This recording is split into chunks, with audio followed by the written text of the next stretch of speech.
everyone. Thank you for joining us. My name is Olivia Soledad, the program coordinator for the Wilson Center's Mexico Institute and the manager of the center's Latino Employee Resource Group. Today marks the first day of Hispanic Heritage Month, a yearly month-long celebration that honors and celebrates the culture, history, and contributions of Hispanic and Latino Americans. During this month, the Wilson Center will be publishing content to celebrate Hispanic Americans and examine many of the current issues that define and challenge these communities in the United States. And we are very pleased to kick off our content with this important conversation. Today, I want to give a big welcome to Cristóbal Alex, a champion of civil engagement and voter participation in marginalized communities, particularly Latino communities. He currently serves as Deputy Cabinet Secretary at the White House. His previous work involved extensive engagement with communities of color around the country. His previous roles included being founding president of the Latino Victory Fund, the director for the National Campaign to Restore Civil Rights, and deputy director for voter outreach for Hillary Clinton's presidential campaign in 2016. He was born to immigrant parents and grew up in El Paso, Texas, along the border to Mexico. He received his doctorate in law from the University of Washington in 2001. Cristóbal, thank you so much for joining us today. What does Hispanic Heritage Month mean to you, and why is it so important that we recognize and celebrate it? Well, first, let me thank you for having me on. It's an honor to be with you. I'm a huge fan of the Wilson Center. And I also understand that you're from El Paso, which is the greatest city in the country. So really happy that you're doing this interview today. Hispanic culture is really American culture. That's the way I think about it, at least. And we celebrate that every single day here in the White House, and especially this month during Hispanic Heritage Month. It's about, as you pointed out, celebrating the contributions of Latinos and Hispanics throughout our history, lifting up the unique role of Hispanics in the arts and culture and science and government in our democracy. And it's also thinking about our families and their journeys. But I will tell you, it's not just about celebrating. Latinos, as you know, have been through so much during this pandemic. We've been very hard hit. And that's why President Biden is making equity a priority in his administration and ensuring that Hispanics are front and center in efforts to improve the lives of millions of working families across the country. It's a true priority of the president and this administration, whether that's expanding healthcare, lowering the costs of prescription drugs, increasing the child tax credit, which cuts child poverty in half, creating millions of good paying jobs as well, major priority here. So that's what this month means to us, but we celebrate it every day. Thank you so much, Cristóbal. And I completely agree. El Paso is the #1 city in my heart as well.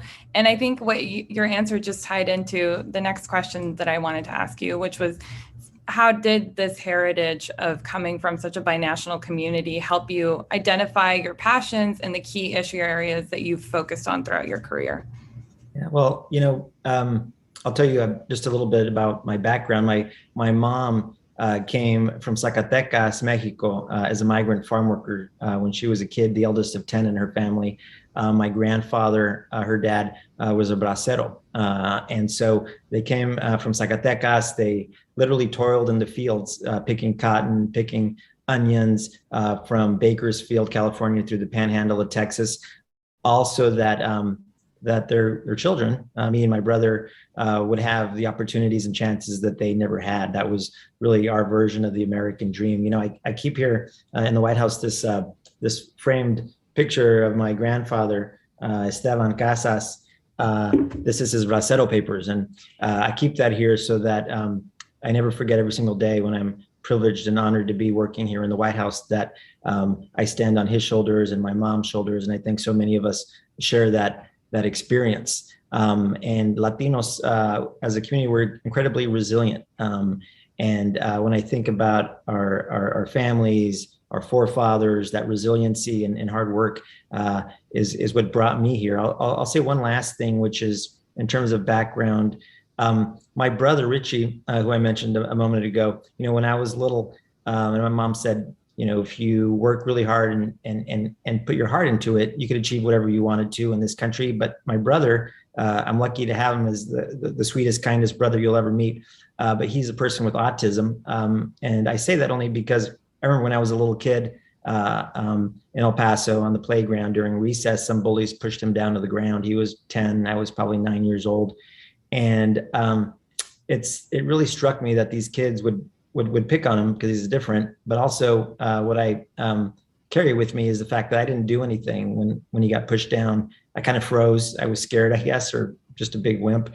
And it's a feeling of shame and embarrassment that I carry with me to this day. And I promised myself when I was a little kid and my brother got pushed down on that playground that I wouldn't ever stand by again when a bully pushed my brother down. And I think of our community as a community that's been bullied a lot. I love that our president stands up for our community, that he stands up for bullies.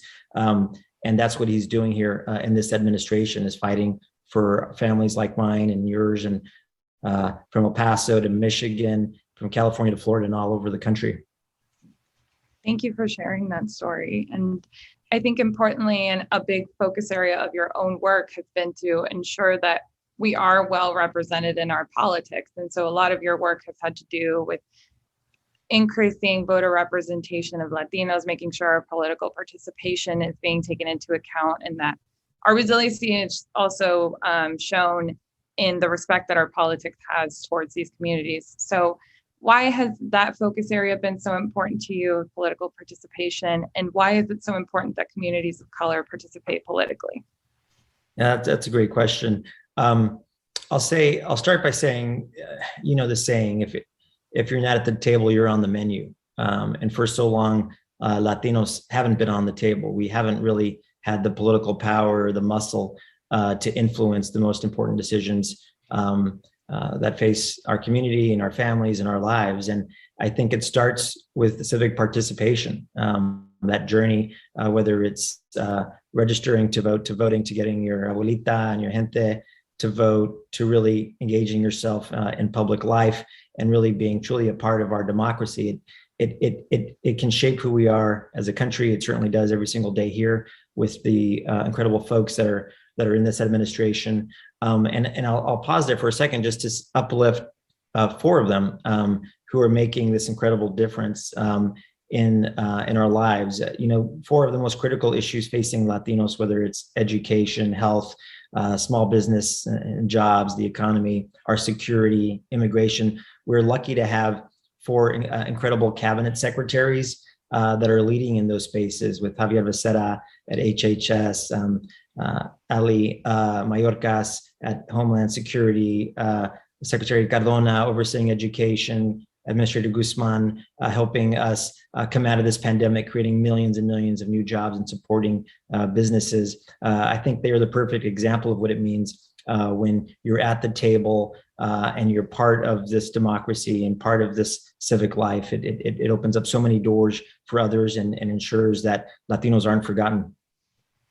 Absolutely. And according to the census results that came out from the 2020 census, Latinos now make up over 60 million people in the US and a little more than 18% of the population. And I just wanted to ask you, what changes have you seen in the political participation of Latinos throughout your career, and what changes do you expect to see in the next few years?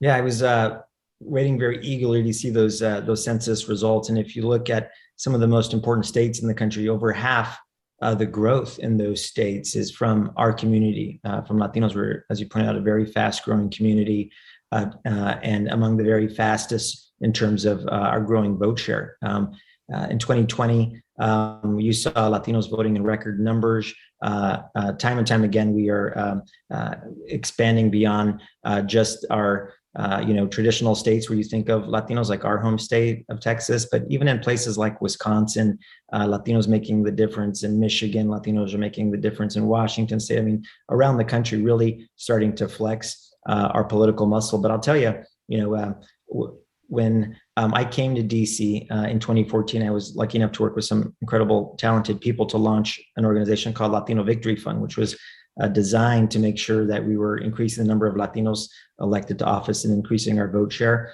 At that time in 2014, we were about 2% of all elected officials, which is a long way to go to get to parity, as you point out, with those new census numbers. And we've elected hundreds more in that period of time, but we've got a long ways to go. And I say that only because I think the point here of this question and story is really that demography isn't destiny. We can't just let the growth of the community be all. It needs to be connected to voting and participation, because the growth by itself in the community isn't translating into political power. We've got to make it so. So demography isn't destiny. It's going to take some ganas, which we have plenty of, and hard work. Absolutely. And as you pointed out earlier, the Biden administration has really also tried to take strides within government to make sure that Latinos are well represented, and people with ethnically diverse backgrounds account for 44% of White House staff, if I'm not mistaken. So why do you think this representation specifically is so important? And what does it mean for you personally now that you are working at the White House? Yeah, it's been amazing to see just how dedicated the president is and his administration to making sure that we have a government that truly does reflect the country and looks like the country. And, the president is a man of his word. I remember being among the very first hires in his presidential campaign and him saying that. In fact, the very first time we sat down to talk about that, he said then and there that he was committed to really focusing on this, to making sure that Latinos were in the room, and to prioritizing the needs of all of our communities. And that's exactly what he's done. And if you look, as you pointed out, at our administration, incredibly diverse, gender balanced, and it makes a huge difference being in that room when tough conversations are happening and important decisions are being made.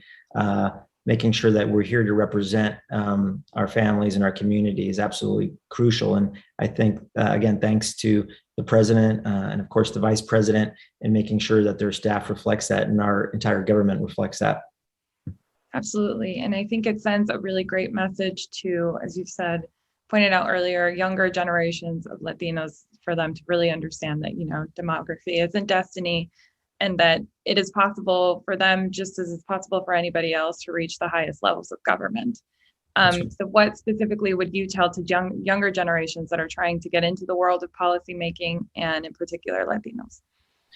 I'll say I'm the viejito in this conversation. You can tell with all my gray hair. I've been around for a little bit. But I will tell you that we absolutely need you.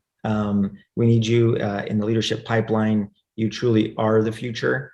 We talk about that a lot, the future of this country. Well, the future is happening now. If you look at these, this younger generation of Latinos and Hispanics that are coming up, incredibly brilliant, hardworking, and poised to really shape the rest of this country. And I'll tell you, also as a proud father, I have two little girls at home, my baby bosses. I have a 3.5-year-old and an 8-month-old.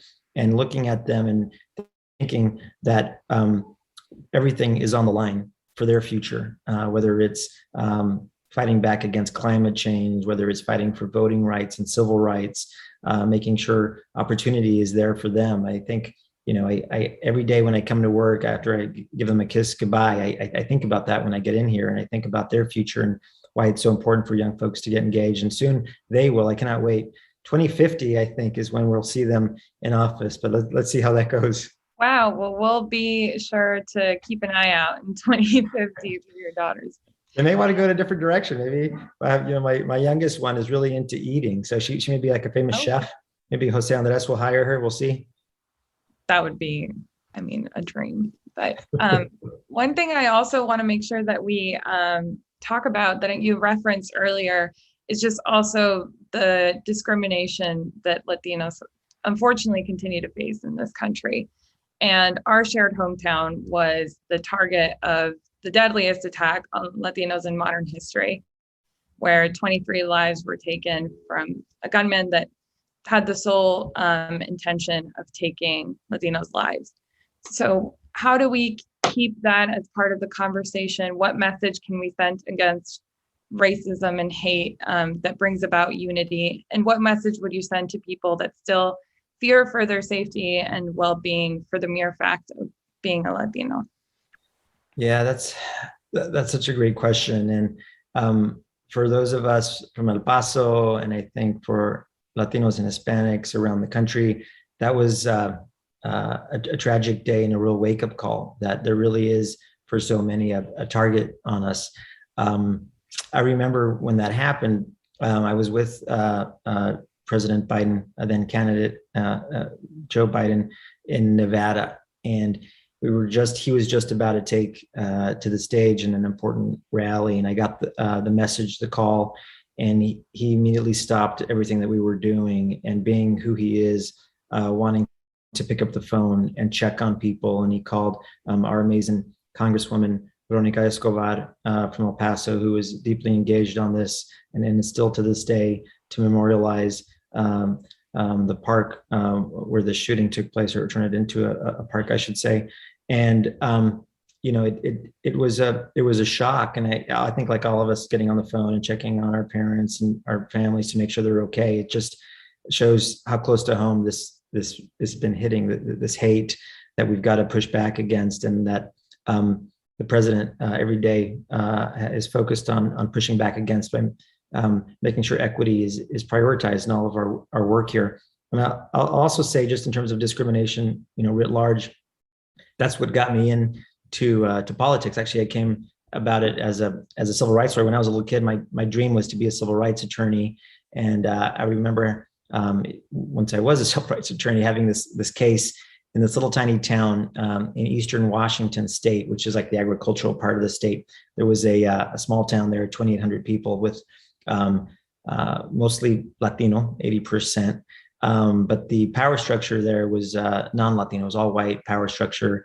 There was a racist mayor, racist police chief, and a lot of discrimination. And they had conspired against these Latinos, specifically women in this town, and raided their homes without warrants, among other things. And I remember we sued everybody and had success in that case. And the women were empowered. And I remember at the very end of the case, when we met with them to close out the case, this one woman came up to me and said, "I'm going to run for office now." And it turns out she was the first Latina to get elected out there. And the light bulb went off for me that said, I've been focusing on the redress side of the problem as a civil rights attorney, but we were running into these challenges because the front end of the problem is that we don't have political power. And that's what brought me into politics. And I think, they're both so critical, both the civil rights piece of it, but the front end, building political power. And I think my advice here is to make sure that folks speak up, stand with your allies, and continue to build political power. Absolutely. Thank you so much for sharing that. And I agree. I think the shooting at the Walmart in 2019 was an unfortunate reminder of the threats against us, but as you said, was also a very big impulse of resiliency and strength in the Latino community. And it really impulsed a lot of people to take a more active role in making sure that we're protected and heard and respected. And I really want to thank you personally for all of the work that you've done to ensure that that happens for us. And I hope that many listening get that same encouragement to get out there and run for office or participate in any way that makes them comfortable in their identity and to pursue whatever passions they have. So I want to finish off by asking you how you best celebrate Hispanic Heritage Month, or how you would encourage others to do so. And if you have any recommendations for people and what they can do if they want to learn more about Hispanic or Latino history and culture, any books, movies? I'll tell you, I spend a lot of time in this building working. When I'm not here working, I'm spending time, as I mentioned, with my two little baby bosses, my daughters, my 3.5-year-old. I'll tell you, it was so important for me to be able to sit down with her and watch a movie with her that reflects our culture. We watched In the Heights, and we also watched Coco. Both of those, I cried all the time. And she just kind of, I don't know why she doesn't cry. She just kind of laughs at me as being the big baby, I guess, over here. But I think it's so important to be able to see your culture reflected on there, because my life right now is just so obsessed with these little kids. I don't have great book recommendations other than some kids' books. But I'll tell you that, in my jobs, I've been so lucky to work with influencers and artists and others that have been able to open the doors to others. And I think about Eva Longoria and the work that she's doing right now, and follow her if you haven't. Lin-Manuel, I mentioned, George Lopez, folks who really do, I think, open doors for others and put a spotlight on our gente, our community. Yeah, watch Coco this weekend. Try not to cry. I dare you. I agree. I cry horribly every time that I watch Coco. And I remember the first time. And I do remember how big it was for me Yeah, personally to know that a movie centering Mexican characters was a Pixar movie. I mean, I never grew up with something like that. And it makes me very happy to know that now younger generations like your daughters grow up with those things all around them, grow up with books that mirror their image, with movies that do, and with leaders and influencers that look like them. So all of these things are big strides. that's right. That's exactly right. Well, thank you so much, Cristobal, for joining us today. We really appreciate hearing your expertise. And we again thank you for all of the work that you've been doing. And we hope that in a few years we can talk about all the additional improvements that have been made in our representation, and that Latinos continue to strive for whatever goals they have in mind for them. And thank you so much to everybody for tuning in, and we invite you to explore the rest of our content for Hispanic Heritage Month.